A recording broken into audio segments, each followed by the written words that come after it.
在地人在地情。台南盐水月丁港的在地商圈推出着高木船的示范活动，希望会当把这个高木船发展做长期的水上活动，来带动着在地观光。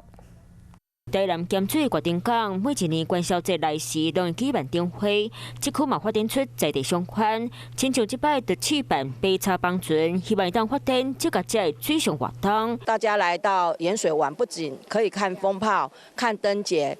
日后我们也可以适度的来开放这样子的一个体验活动。月丁港因为水系平坡坡，真适合推动水上活动。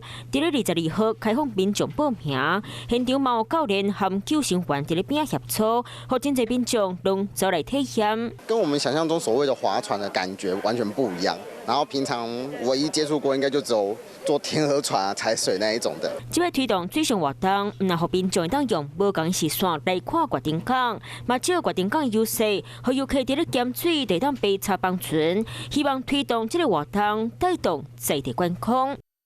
Hello， 我是冯薇芝。想要抢先掌握最及时的新闻资讯吗？赶快订阅、按赞、开启小铃铛，锁定华视新闻 YouTube 频道。